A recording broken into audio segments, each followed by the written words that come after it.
السلام عليكم ورحمة الله وبركاته. انت دمت إلى ونحرست انت حنوسني لا عافي انت مراد لهن مرادكو إلى هسهلو امين.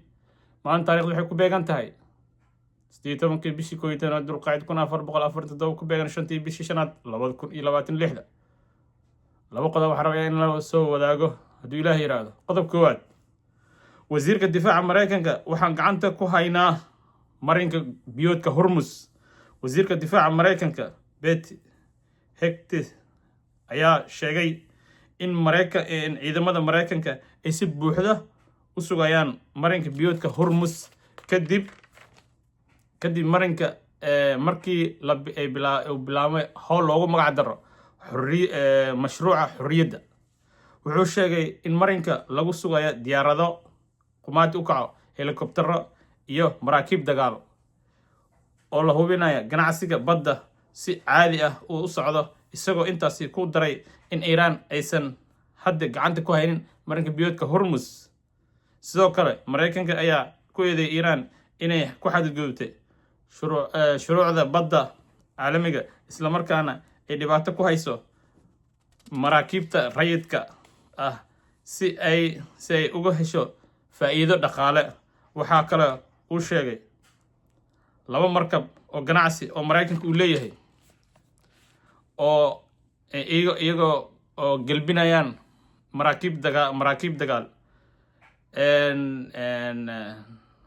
maraakiib oo u raran 6 markab oo u raran ayaa laga hor istaagay inay ka baxaan marinka Hormuz. 6 markab oo u raran Iran ayaa laga hor istaagay inay ka baxaan marinka, isagoo isku duwidda ayaa lala sameeyay shirkadaha maraakiibta iyo caymiska.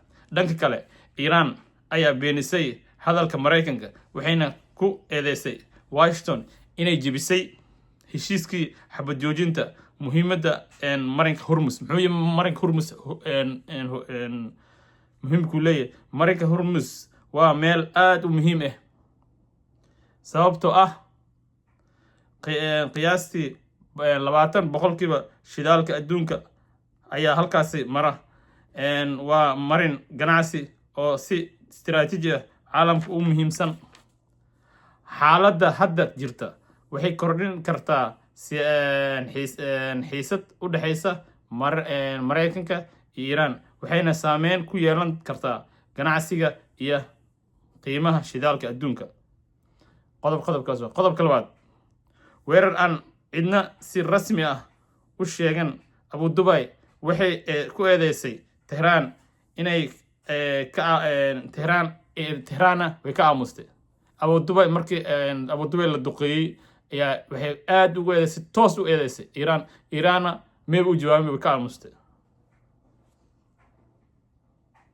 Warbaahinta waxay ka hadashay xiisadda cusub ee ka dhacday gobolka Khaliijka, gaar ahaan agagaarka marinka Hormuz. meeshaas waxa ku jiro timir lafa ku jirto arkeena. Maxaa dhacay? Dowladda Isutaga Imaaraadka Carabta ayaa si toos ah u eedeysay Iran inay ka dambeysay weeraro lagu qaaday markab shidaal tanker lagu magacaabo lagu beegsaday goob rayid ah. Waxaa la sheegay in uu isticmaalayay diyaarado aan duuliye lahayn, drones, gantaalo ayaa lagu weeraray. Dhanka kale Iran si rasmi ah umaysan qiranin weerarka. Maanta aysan si cad ah u beeninin. Qaar ka mid ah ilo Irani ah ayaa waxay dusha ka saareen Mareykanka. maxaa ka dhigaya arrintan mid qarsoon? Maxaa ka dhigaya mid qarsoon? Falanqeeyaasha waxay ku tilmaamayaan xaaladda dagaal aan si buuxda loo iclaaminin. Waa dagaal si buuxda aan loo iclaaminin ama grey war. taas micnaheeda waa dalal waxay sameeyaan weerara ama cadaadis, laakiin ma sheegtaan si toos ah.